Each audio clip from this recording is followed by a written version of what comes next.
الحمد لله وكفى وسلام على عباده الذين اصطفى أما بعد فأعوذ بالله من الشيطان الرجيم بسم الله الرحمن الرحيم أم يحسدون الناس على ما آتاهم الله من فضله صدق الله العظيم.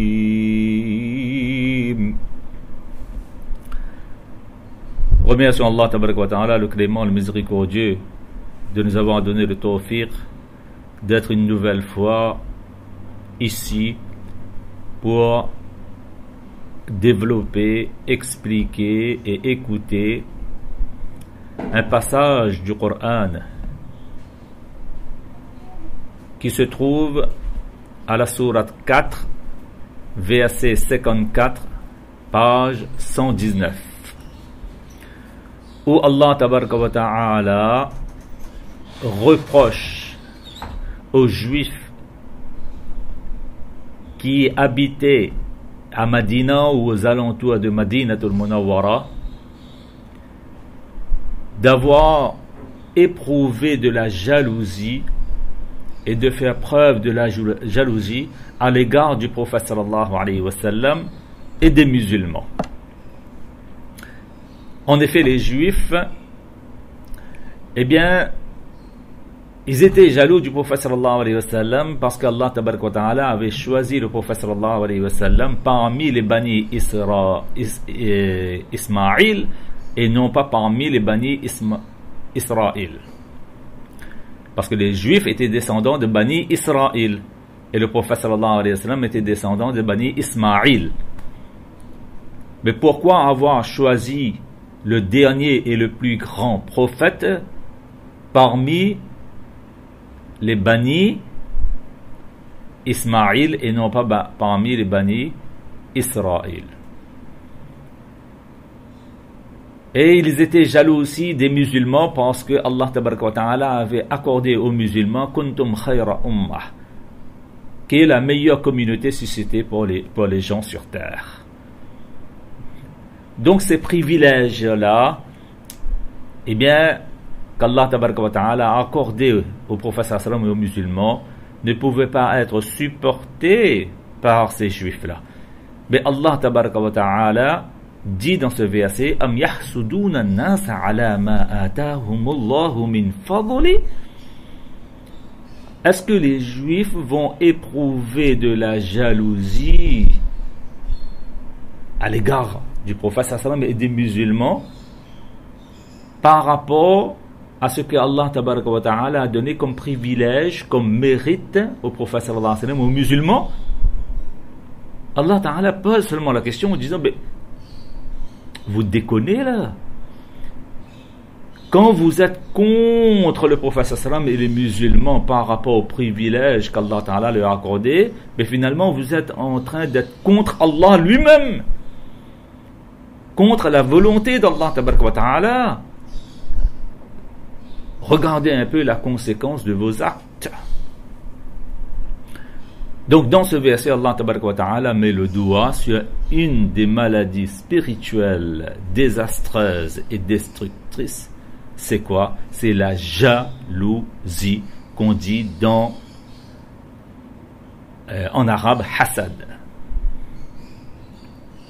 Eh bien c'est ce qu'on va voir aujourd'hui. Quel est le statut, le sens véritable de la jalousie, sa gravité, et quel genre d'envie est autorisé et comment y remédier bien sûr. Et à la fin, Inch'Allah, on va parler un peu de la jalousie qui règne parfois dans le couple et dans la vie conjugale et comment l'éviter. Eh bien tout d'abord sur le statut de la jalousie, eh bien la jalousie, il faut bien comprendre, c'est un sentiment humain, c'est un sentiment naturel. Allah Ta'ala, il a mis certaines émotions, certains sentiments en nous, justement pour voir comment on agit, comment on réagit. Est-ce qu'on arrive à contrôler nos sentiments, nos émotions? Est-ce qu'on arrive à les gérer, à les canaliser, à les analyser, à les observer pour mieux les maîtriser et les contrôler? Et c'est ça le test. Voilà pourquoi chez chaque être humain, il y a un ange qui lui suggère les bonnes choses et un shaitan et un Satan qui lui suggère des mauvaises choses. Et c'est là le test. Allah Ta'ala veut voir, est-ce que tu fais le bon choix ou le mauvais choix? Si on fait le bon choix, on a réussi. Si on fait le mauvais choix, on a échoué. C'est aussi simple que ça. C'est pour ce jeu, entre guillemets, que nous sommes venus sur Terre. C'est pour ce test-là, pour cet examen. Eh bien, sûrement et certainement, chacun d'entre nous, on a déjà ressenti, expérimenté et éprouvé la jalousie. Maintenant, certains ont éprouvé à petite dose, d'autres à grosse dose. Eh bien, c'est par rapport à ça, eh bien, il existe deux sortes de jalousie. Il y a la jalousie qu'on appelle normale, naturelle et humaine.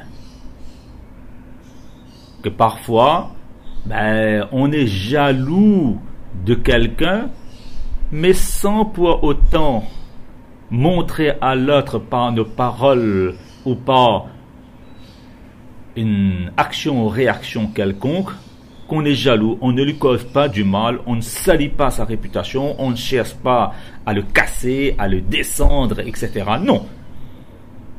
Ça reste au stade théorique. Eh bien, cette jalousie sans excès, et plus particulièrement cette jalousie sans excès, eh bien, on retrouve ça dans la relation conjugale lorsqu'on est marié. Parce que lorsqu'on est marié, eh bien, on aime la personne avec qui on s'est uni pour la vie. Et à côté de l'amour, eh bien, il y a la jalousie. C'est-à-dire, on aimerait, bien sûr, ne pas partager notre mari ou bien notre conjoint avec d'autres partenaires. Ça, c'est un minimum de jalousie qu'on doit avoir. Et cette jalousie-là accompagne l'amour tout au cours de notre existence. Donc cette dose de jalousie-là est normale et humaine. Par contre, il y a un type de jalousie qu'on appelle la jalousie maladive. Là, c'est une maladie, mais une maladie spirituelle. Et là, c'est une émotion négative. Ça, c'est dans le cas où on est jaloux de la situation ou de la réussite d'un autre. Et on va voir ce que signifie la jalousie. Là, on est seulement sur les types de jalousie qui existent en islam. Eh bien, ça, ce type de jalousie maladive est haram. C'est ça que l'islam interdit. Et vous savez, la jalousie, ça c'est une émotion qui est complexe. Il peut avoir des origines multiples. La jalousie peut être vécue souvent sur un mode passionnel qui manifeste parfois le désarroi. Et vous savez, il y a la jalousie peut être cruelle, peut être soudaine, parfois peut être brutale, et parfois la jalousie peut être insatiable, c'est-à-dire on n'arrive pas à se rassasier. Voilà pourquoi c'est une émotion un peu complexe. Voilà pourquoi mais cette émotion de jalousie-là mérite d'être étudiée, d'être analysée, d'être observée, d'être comprise. Et il est bon de savoir comment elle fonctionne, quels sont ses rouages, quels sont ses mécanismes pour pouvoir mieux la gérer et la contrôler et la maîtriser. Mais que signifie réellement la jalousie? Eh bien, c'est tout simple. Lorsqu'on ressent et on éprouve de la jalousie pour quelqu'un, eh bien, cela signifie qu'on ne supporte pas sa réussite matérielle, ou sociale, ou professionnelle, ou financière, ou même parfois spirituelle. Hein. Et non seulement on n'arrive pas à supporter la réussite de l'autre, et la meilleure situation de l'autre, par rapport à la nôtre, mais on souhaite aussi leur disparition et leur perte, pour pouvoir en jouir seul. Et parfois, parfois la dose de jalousie, dépasse les limites, dépasse les frontières, et on arrive à une jalousie de catégorie qu'on peut considérer comme pire. C'est que lorsque on ne supporte pas la réussite de l'autre, et on souhaite aussi leur perte et leur disparition, mais sans pour autant espérer en jouir. Pourvu que l'autre il n'a pas. Si moi j'ai ou je n'ai pas, c'est pas grave, ça pourvu que toi tu n'as pas cette réussite-là. Ça c'est la pire forme de la jalousie. Et lorsqu'on est jaloux de quelqu'un, la jalousie s'exprime sous différentes formes. Et parfois, sans qu'on se rende compte, on n'est même pas conscient, mais on est en train de montrer à l'autre qu'on est jaloux de lui. Les savants de l'islam disent au sens que, par exemple, la jalousie qu'on a dans notre cœur, peut se manifester, peut s'exprimer sous la forme que on ne fait plus salam à cette personne-là, parce qu'on ne le supporte plus.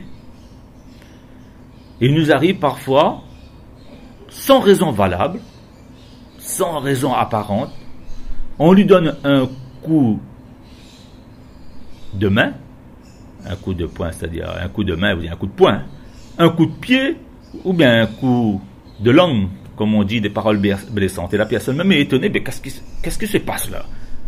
Pourquoi tu me causes du tort? Ça peut s'exprimer, la jalousie peut s'exprimer sous cette forme-là. Parfois, il nous arrive d'accuser quelqu'un faussement. On n'a aucune preuve. Ce sont seulement des idées imaginaires, des choses infondées, et on l'accuse faussement. Parfois, vous savez, la jalousie, lorsqu'on cherche à tuer une personne.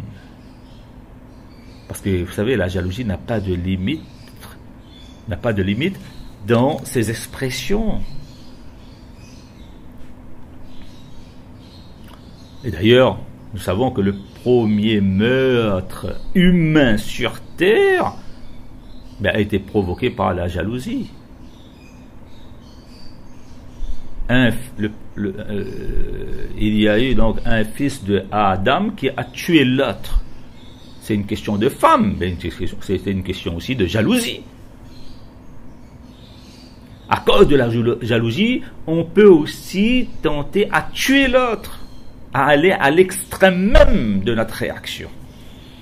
Voilà pourquoi il faut comprendre la gravité de la jalousie. Et qu'Allah Ta'ala fasse que dans cette assemblée, chacun d'entre nous, et que cette intervention d'aujourd'hui fasse le tour de la ville de Saint-Louis et même du monde, et que chacun qui l'écoute, Inch'Allah, arrive à prendre conscience et à prendre cette résolution ferme qu'à partir d'aujourd'hui, je vais tout faire pour me débarrasser de ce cancer spirituel.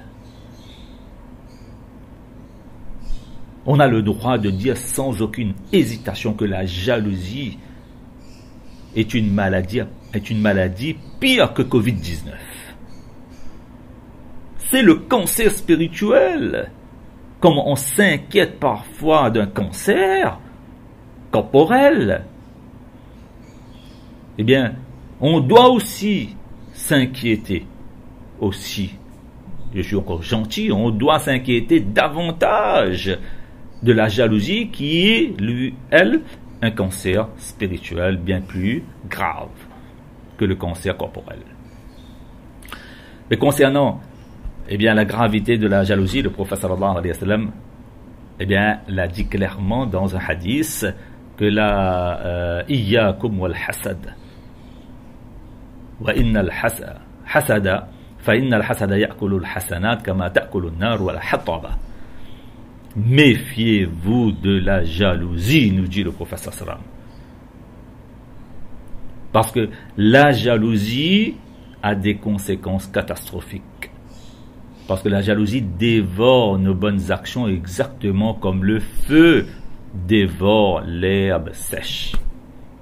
En 1 minute, tout part en fumée. Mais lorsqu'on est jaloux, pourquoi ça va dévorer nos bonnes actions?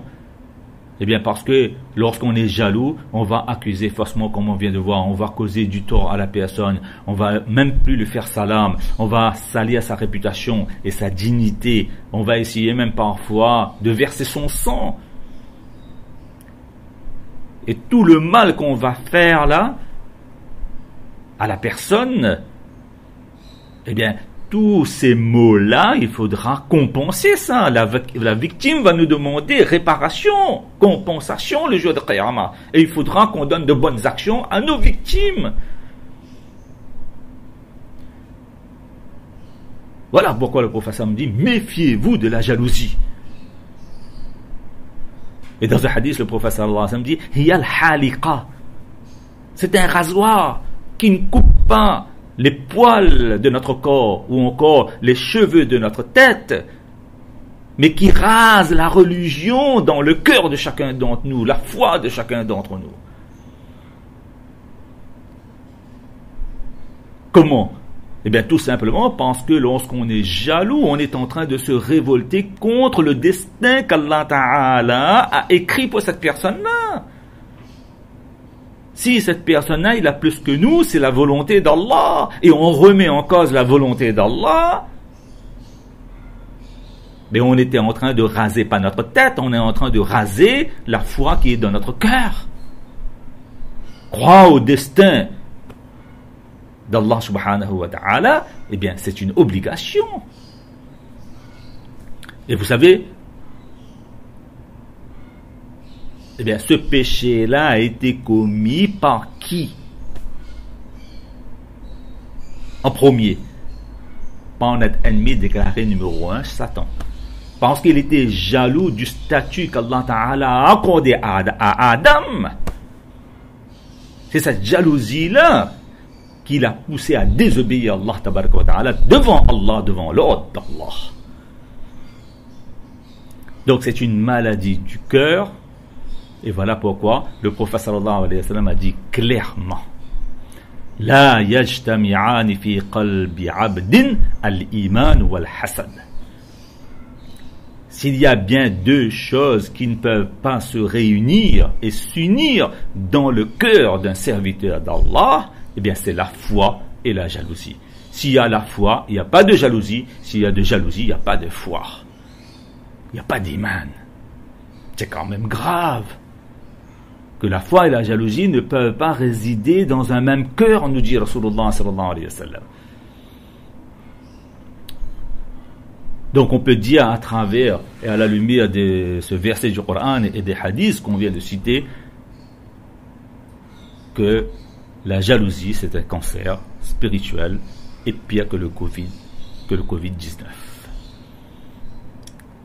Donc on doit tout faire pour rester à l'écart.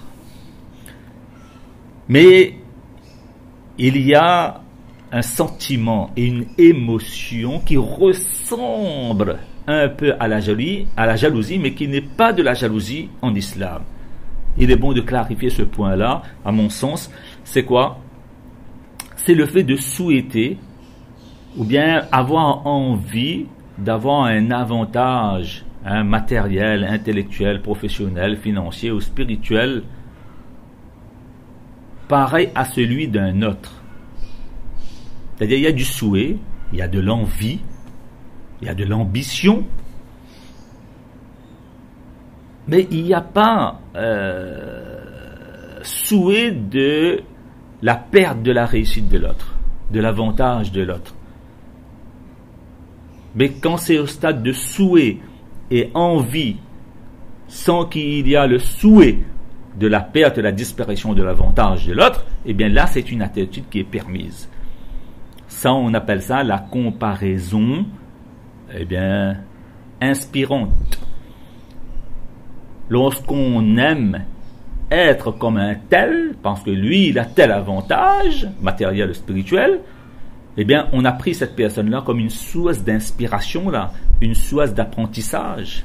Ça, cette comparaison-là est positive. Et ça, c'est permis. Dans un hadith, le prophète sallam l'a clairement dit, la hasada illa fi ithnatain. Que justement, souhaiter envier, avoir envie d'être comme un tel, n'est permis que dans deux choses.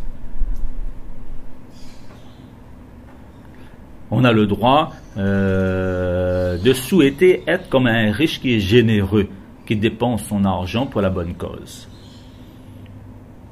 Ou bien souhaiter être comme un savant qui enseigne.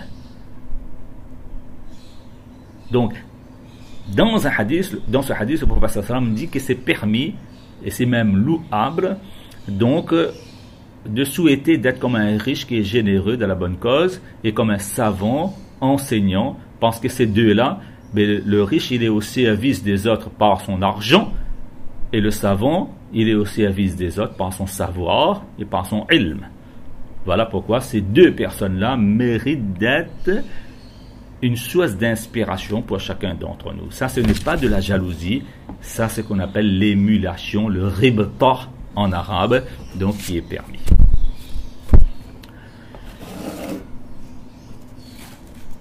Mais après avoir compris les types de jalousie, après avoir compris quel est son sens et sa gravité, et dans quel cas c'est permis, eh bien il est bon de s'attaquer donc au remède. Si on détecte, eh bien alors à ce moment-là, mais comment on se débarrasse? Eh bien pour se débarrasser de la jalousie, les savants de l'islam disent en ce sens que, premièrement, de reconnaître que la jalousie ruine notre iman et aussi notre santé physique. Parce que la personne qui est jaloux, eh bien c'est comme si à l'intérieur de lui, il y a un feu, il est en train de bouillir. Et ça risque d'affecter pas seulement sa foi, mais son foie aussi. Alors voilà pourquoi la jalousie c'est une souffrance et douloureuse. Voilà pourquoi il faut reconnaître ses dégâts. Ça c'est une première chose. Deuxième c'est, lorsqu'on est jaloux là, eh bien pour se débarrasser là, on doit faire le contraire de ce que la jalousie nous pousse à faire. Parce que, par exemple, lorsqu'on est jaloux de quelqu'un là, on aimerait salir sa réputation, l'accuser faussement, etc. Mais on fait le contraire. Mais on le loue, on le vante. Ce sera dur. Je ne dis pas que ce sera facile. Ce sera dur, mais on fait le contraire. Inch'Allah, eh bien nous verrons en quelques temps, quelques jours, nous serons débarrassés de ce cancer-là spirituel, Inch'Allah. De même, lorsqu'on est jaloux de quelqu'un-là, eh bien on fait preuve d'avarice à son égard. On n'aimerait pas l'aider, être à son service, mais on fait le contraire. Lorsqu'on est jaloux de quelqu'un-là, on se montre généreux à son égard. De même, lorsqu'on est jaloux de quelqu'un-là, on n'aimerait pas faire doigt pour lui, mais contre lui. Eh bien, on fait l'inverse. Au lieu de faire doigt contre cette personne-là, on fait doigt pour lui. Allah, tu lui as donné une belle voiture, et Allah a fait qu'il arrive à avoir une deuxième meilleure voiture encore. Mais c'est un médicament qui est amer. Mais parfois, les médicaments les plus amers sont les plus efficaces. Ce que les savants de l'islam nous proposent aussi pour se débarrasser de ce cancer spirituel-là, c'est d'observer et de comprendre ce qui provoque la jalousie en nous. Quel genre de personnes, quel genre de situation, quel genre de conditions, quel genre d'environnement. D'accord ? Ça, cette observation et cette compréhension-là, c'est important parce que là, on arrive à connaître la cause de notre jalousie. Et pour régler un problème, on doit connaître la cause du problème. Et surtout, il y a une chose qui est très très efficace comme remède pour se débarrasser de ce cancer spirituel-là, c'est de tourner 7 fois sa langue dans sa bouche avant de parler. Et oui, parce que les paroles que nous disons à l'autre, si cette parole-là n'a pas été filtrée par la vérité, la bonté et l'utilité, eh bien alors à ce moment-là, bien on risque de développer et d'aggraver même la jalousie qu'il y a dans le cœur. Et surtout à partir d'aujourd'hui, chacun d'entre nous, on fait l'intention, dans cette assemblée-là même, de détester la jalousie. Et de ne plus jamais, dans l'avenir, de l'embellir. Ou bien encore de dire aux gens, « Ah, moi je ne suis pas jaloux, moi. Hein? Ah non, non. » Alors qu'on est en train de cacher la jalousie qui est à l'intérieur de nous. On peut tromper l'autre, mais on ne peut pas tromper soi-même. Et encore moins tromper Allah subhanahu wa ta'ala. Et surtout, il faut arrêter de se comparer négativement aux autres. Positivement, oui, comme on vient de voir. Et dans la vie, là, pour se débarrasser de ce cancer-là, eh bien, il est bon d'être positif. Et non pas négatif. Et être satisfait de notre destin. Satisfait de notre destin ne veut pas dire qu'on n'a pas le droit d'avoir de l'ambition, on n'a pas le droit de chercher ou souhaiter être comme quelqu'un qui est meilleur que nous. Non! Être satisfait de son destin veut dire quoi? Apprécier ce qu'on a au lieu d'apprécier ce que les autres ont. Ça, c'est la bonne définition d'être satisfait de son destin. Eh bien, nous allons voir que ce cancer-là, eh bien, on va s'en guérir, Inch'Allah. Et aussi, être conscient qu'il est possible de gérer la jalousie. C'est pas parce qu'on a ce sentiment-là que c'est foutu. C'est fichu pour nous. Non! Allah Ta'ala, là, s'il a mis ce sentiment-là, cette émotion en nous, ben, il nous a donné aussi la facilité, la capacité, la compétence de la gérer, de la contrôler, de la maîtriser. C'est possible. Et là, je demanderai à chacun d'entre vous, Wallah, de chercher un véritable médecin spirituel pour apprendre à maîtriser la jalousie. Et à ne plus gâcher notre vie, ou encore celle des autres. Parfois des gens qui nous sont proches, qui nous sont chers. Comme on a pour nos maladies corporelles et physiques, un médecin traitant, eh bien il est grand temps de prendre aussi un médecin traitant spirituel pour nos maladies spirituelles, s'il vous plaît. Et croyez-moi, je le dis sans aucune hésitation, et haut et fort, si nous allons nous contenter seulement d'avoir le remède de nos maladies corporelles sans chercher les médicaments et les vaccins de nos maladies spirituelles, ben on continuera à souffrir. Parce que si tant intérieurement on n'est pas bien, eh bien l'extérieur là est bon que si l'intérieur est bon. Voilà pourquoi les maladies spirituelles doivent être traitées au moins, ne serait-ce avec la même inquiétude, avec le même souci qu'on a pour nos maladies physiques. Et quels sont les symptômes de la jalousie? Eh bien, les savants de l'islam disent dans ce sens que lorsqu'on se dit seulement, lorsqu'on voit quelqu'un, il a un avantage matériel et spirituel, eh bien on dit, pourquoi lui, pas moi? Allah là. S'il y a cette idée-là dans notre tête, ou bien cette parole-là sur notre langue, disons-nous qu'on a là un symptôme de la jalousie et le cancer spirituel. Et vous savez, avec cette maladie-là, la jalousie-là, eh bien nous allons éprouver de la souffrance, de la colère, de la peur. Et Allah Ta'ala nous protège de la dépression même et du stress parfois. Et notre tête sera un nid où Shaitan va pondre seulement des pensées négatives pour empoisonner, emprisonner et rendre notre vie pesante. En un mot, pour péter un bon plomb. Mais quand vous voyez, il y a tout ça en vous, on souffre, on a la colère, on a la peur, on a la dépression. Mais c'est à cause de ce cancer-là, ça. Et lorsqu'on est jaloux, là, eh bien, même il y a même des symptômes physiques. Nos mains, là, deviennent moites. Et nos mains, là, commencent à trembler. Et la jalousie, là, provoque la difficulté de respiration. Quand vous voyez, quand une personne est jalouse, là, eh bien, à ce moment-là, il y a même une baisse de l'appétit. On n'arrive plus à dormir, c'est l'insomnie.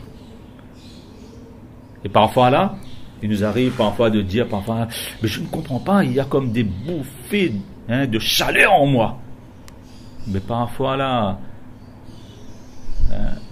mais pour enlever ce bouffée de chaleur là, il faut enlever tout d'abord la jalousie. Lorsqu'on aime crier, on aime se plaindre, on aime reprocher les autres, etc. Tout ça, ça veut dire que le cœur est cancéreux de la jalousie. Lorsqu'on voit que notre cœur est envahi par la haine, par la rancune, par l'orgueil, l'idée de faire toujours du mal à l'autre, eh bien, pour se débarrasser de tout ça, ce sont les symptômes de ce cancer spirituel qu'on appelle la jalousie. Et bien sûr, comment reconnaître une personne qui est jalouse de nous? Il faut connaître la maladie, mais il faut connaître aussi les personnes qui sont jaloux de nous pour pouvoir s'en prémunir. Comme dans le Coran, Allah tabaraka wa ta'ala il dit au prophète sallallahu alayhi wa sallam وَلَا تَعْرِفَنَّهُمْ فِي لَحْنِ الْقَوْلِ. Je résume que Allah tabaraka wa ta'ala il dit au prophète sallallahu alayhi wa sallam que ya Rasulallah, ne t'inquiète pas, dans la société à Madina, il y avait des hypocrites, ceux qui faisaient semblant d'être musulmans. Mais comment reconnaître ces gens-là? Mais Allah Ta'ala promet au prophète sallallahu alayhi wa sallam, je vais te faire connaître le nom, l'adresse, le visage de ces personnes-là. Ne t'inquiète pas. Et si je ne te donne pas l'adresse et le nom et le visage, l'identité de certains d'entre eux-là, mais voilà,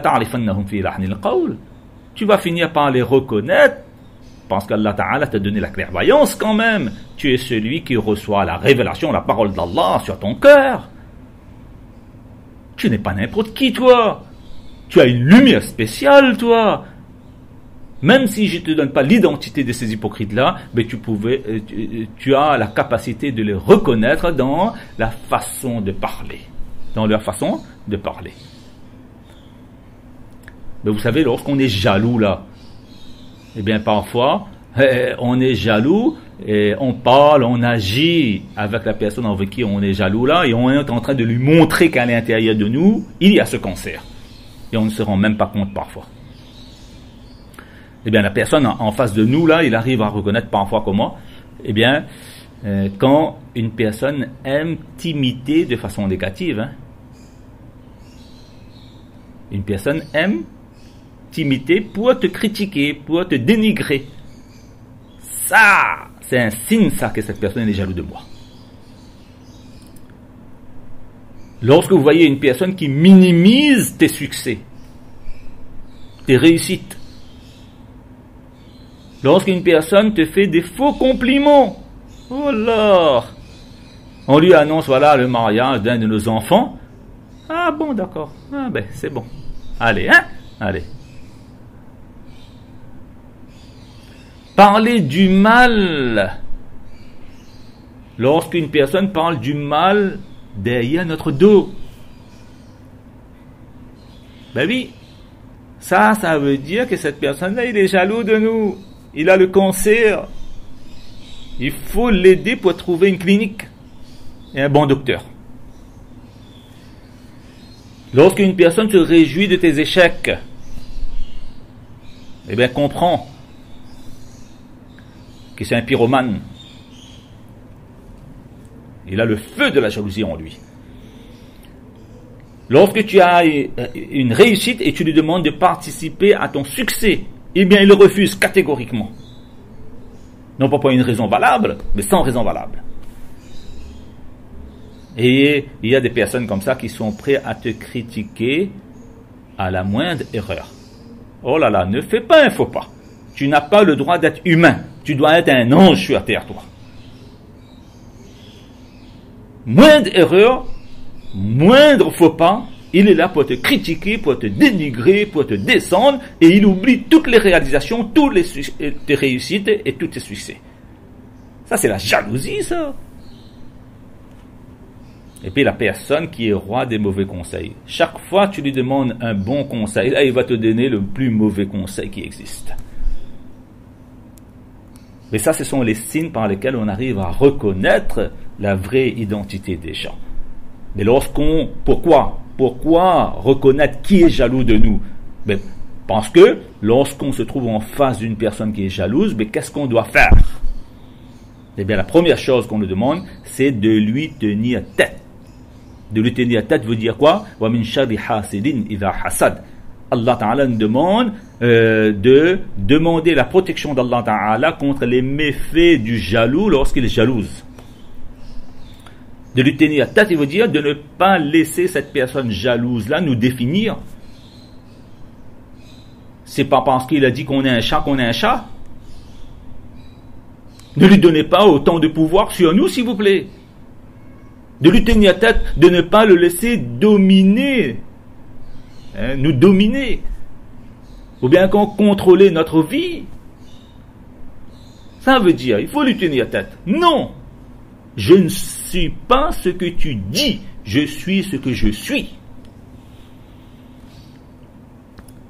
Et puis deuxième chose, on prend de la distance avec lui.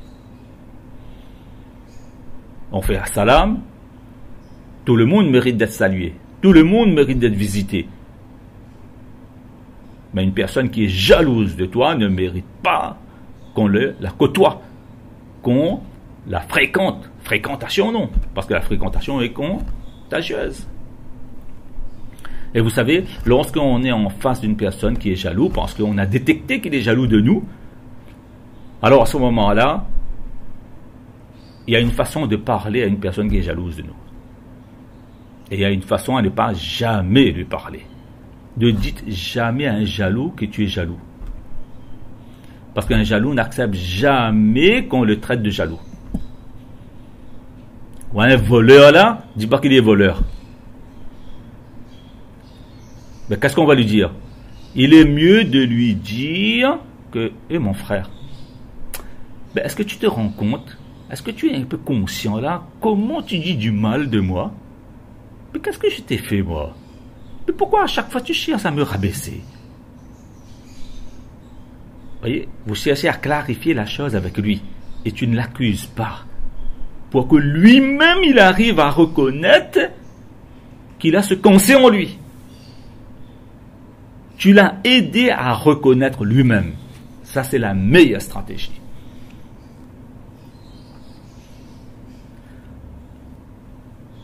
Voilà pourquoi il faut reconnaître, comment faire pour reconnaître et comment faire bien sûr pour faire face.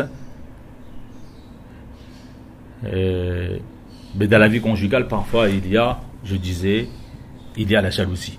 Et il y a 3 types de jalousie dans la vie conjugale, dans la vie de couple. Il y a la jalousie qu'on appelle concurrentielle. C'est que lorsque le mari ou la femme a peur de perdre l'exclusivité de l'autre dans son cœur, dans son amour, dans sa relation avec l'autre. Lorsque l'un ou l'autre a cette peur-là, alors là, on est dans la jalousie qu'on appelle concurrentielle. Après, il y a la jalousie par projection.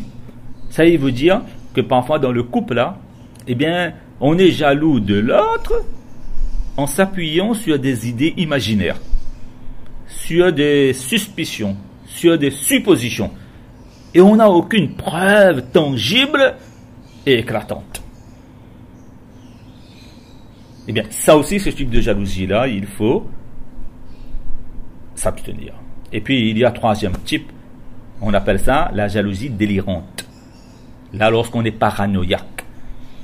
Vous savez, parfois, il y a un conjoint et conjointe, mari et femme, tellement jaloux, tombés, ils sont dans la jalousie délirante, ils sont tellement paranoïaques, que dès que le mari ou bien la femme entre dans la maison là, eh bien à ce moment-là, on commence à fouiller la poche, le téléphone, l'agenda. Parfois, il y a des couples qui mettent même des micros, caméras cachées, mais ils payent même parfois des détectives privés pour mener des enquêtes.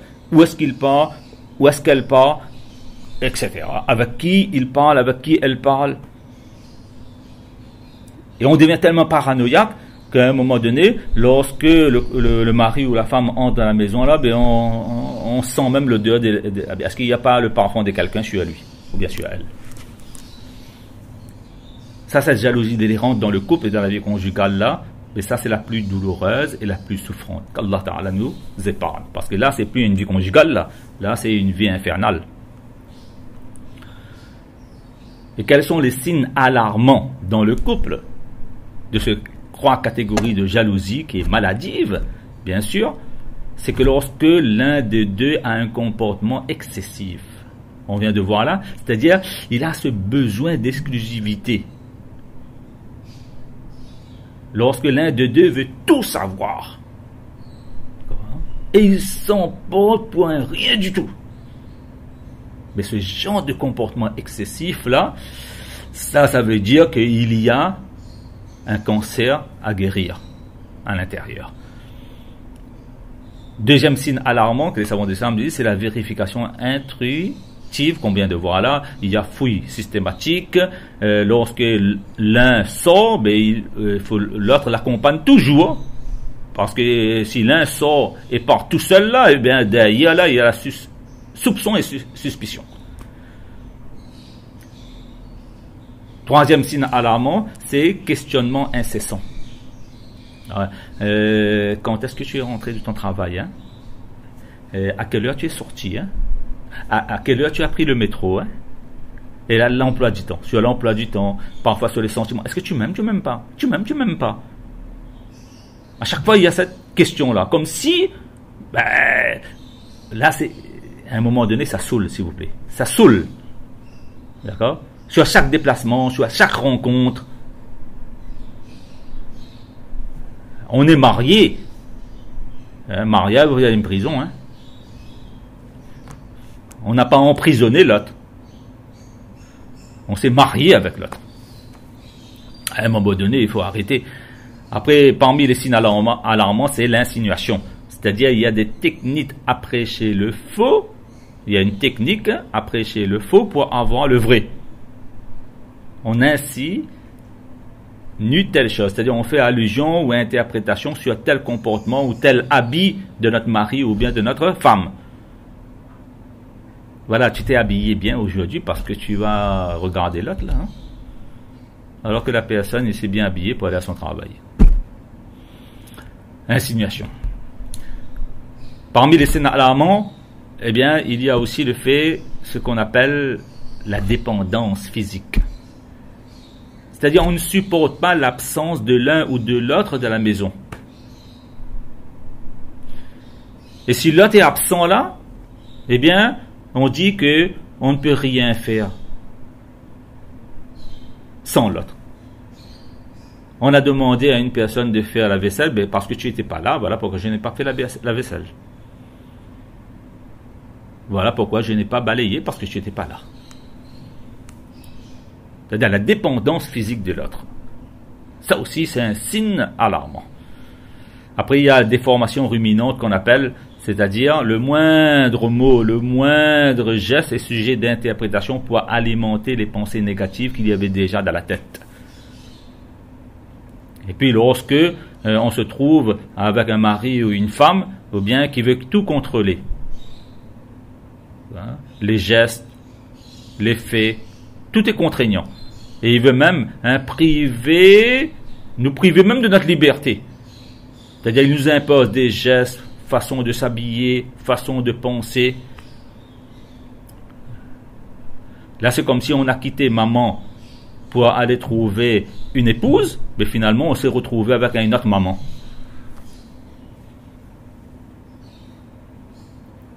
Non, mais c'est vrai, c'est de la vérité, ça. Parfois, il y a la violence, même physique et mentale. On cherche à dominer l'autre, on cherche à humilier l'autre, à rabaisser l'autre, parfois à saouler même l'autre. Parfois, la personne, que ce soit le mari, la femme, les sous, mais il dit, il ne va pas boire l'alcool, c'est parce que la jalousie saoule. Et puis, il y a bien sûr, signe alarmant, que lorsque la personne développe une personnalité paranoïaque, là, c'est la méfiance incessante, comme on dit. Et plus ces signes alarmants s'accumulent, et bien plus la relation entre couples alors, devient toxique, devient perverse même, et voire parfois dangereuse même. Mais voilà pourquoi il ne faut pas susciter ce genre de jalousie-là dans le couple. Et je termine sur cette note-là. Eh bien, quelques comportements à éviter pour ne pas alimenter, pour ne pas nourrir, pour ne pas aggraver la jalousie qu'il y a dans le cœur de l'autre.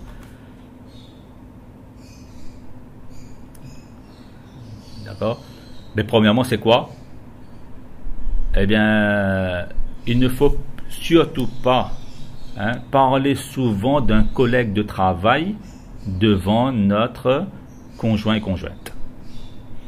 Ah, il était bien habillé, ah, son sourire, etc. Non, c'est pas la peine que tu gardes pour toi. De ne pas s'inscrire sur un site de rencontre. Mais pourquoi tu t'inscris sur un site de rencontre? Et puis tu veux que l'autre ne soit pas jaloux de toi. Mais tu rêves. Et il faut surtout pas complimenter un autre en compagnie de son conjoint et conjointe. Ah, cette femme-là est belle, hein? Ah, regarde-moi ça. On fait compliment aux autres, héros dans le compliment aux autres, mais zéro dans le compliment de notre conjoint et conjointe. Et puis, on se fait plus beau pour une sortie, pour une soirée, lorsqu'on est sans notre partenaire. Mais avec notre partenaire là, on se contente des habits qu'il y a ordinaires dans notre armoire. Mais ça aussi, ça suscite. D'accord? Et surtout lorsqu'on rentre plus tard que prévu, on ne donne aucune explication. Alors qu'il suffit parfois de donner une explication. J'ai été en embouteillage, j'ai rencontré quelqu'un, et puis ça se termine là même. Mais le problème là, c'est silence radio avec nous. On ne veut pas donner explication, même lorsqu'on est sorti de la maison, eh bien, la personne nous appelle, notre conjoint ou conjointe nous appelle, nous texte même parfois, il n'y a aucune réponse. Oui, si on est occupé, ça c'est autre chose. Pourquoi cacher et pourquoi pas clarifier? Avec la clarification, la jalousie s'en va. Voilà donc ce qu'on pouvait faire, ce qu'on pouvait dire aujourd'hui sur la jalousie. Donc Allah tabaraka wa ta'ala accorde à chacun d'entre nous le tawfiq de comprendre et surtout de prendre des bonnes résolutions pour nous purifier de ces cancers-là, Inch'Allah. Et si on n'arrive pas à le faire tout seul, eh bien, de demander l'aide d'un médecin spirituel, et demander l'aide d'un médecin spirituel n'est pas une humiliation, n'est pas un rabaissement, mais c'est une humilité. C'est de la modestie, s'il vous plaît. Ce n'est pas une faiblesse. Wa akhiru da'wana alhamdulillahi rabbil alamin subhanallah bihamdihi subhanakallahumma bihamdika ashhadu an la ilaha illa anta astaghfiruka wa atubu ilayk subhana rabbika rabbil izzati amma yasifun wa salamun ala al mursalin walhamdulillahi rabbil alamin.